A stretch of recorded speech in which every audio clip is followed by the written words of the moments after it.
દક્ષિણ ગુજરાત અને સૌરાષ્ટ્રમાં ભારે વરસાદની હવામાન નિષ્ણાત અંબાલાલ પટેલે આગાહી કરી।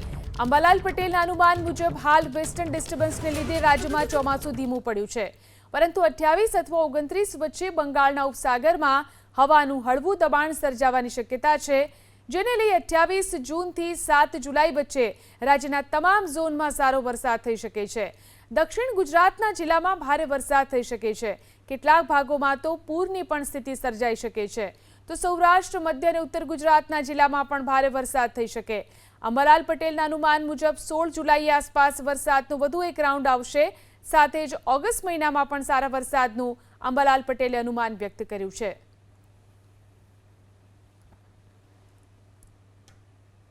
તારીખ 29-30 વરસાદની શક્યતા છે।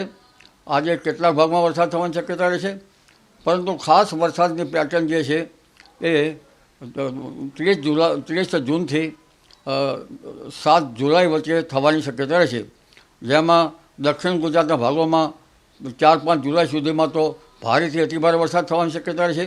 કેટલીક નદીઓમાં પૂર આવવાની શક્યતા રહેશે। સૌરાષ્ટ્રના ઘણા ભાગોમાં વરસાદ થવાની શક્યતા છે। સૌરાષ્ટ્રના ઘણા ભાગોમાં ભારે વરસાદ થવાની શક્યતા રહેશે। મહીસાગરના ભાગો, વડોદરાના કેટલા ભાગમાં ભારેથી અતિભારે વરસાદ થવાની શક્યતા રહેશે।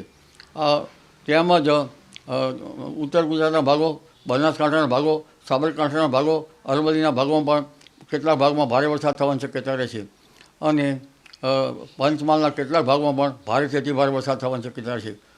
ભરૂચ, નવસારીના ભાગોમાં પણ ઘણો ભારે વરસાદ થવાની શક્યતા રહેશે। વિંધ્યાચલ પર્વતમાળામાં પણ ઘણો વરસાદ થવાની શક્યતા રહેશે, પરંતુ પશ્ચિમ ઘાટમાં અતિ ભારે વરસાદ થવાની શક્યતા રહેશે, જેના લીધે જનસમુદાયને આ બાબતે જોવું રહ્યું। એટલે હવે વરસાદ ધીરે ધીરે આવી રહ્યો છે। આ ઉપરાંત જુલાઈ માસમાં લગભગ 4 જુલાઈ આસપાસ તો વરસાદ થવાનો છે। 16મી જુલાઈ આસપાસ પણ વરસાદ થશે, જેમાંથી મધ્યપ્રદેશના ભાગોમાં ભારે વરસાદ થવાની શક્યતા રહેશે। આ ઉપરાંત ઓગસ્ટના શરૂઆતના ભાગમાં વરસાદ થશે, 1 ઓગસ્ટ, 2 ઓગસ્ટમાં અંધાર્યો, અને આ ઓગસ્ટમાં જે વરસાદ છે એ તાપી નદીનું જળસ્તર વધારે છે। દક્ષિણ ગુજરાતમાં વરસાદ થવાની શક્યતા છે, પણ ગુજરાતના કેટલાક ભાગમાં મોટા ફોરાનો વરસાદ થવાની શક્યતા છે।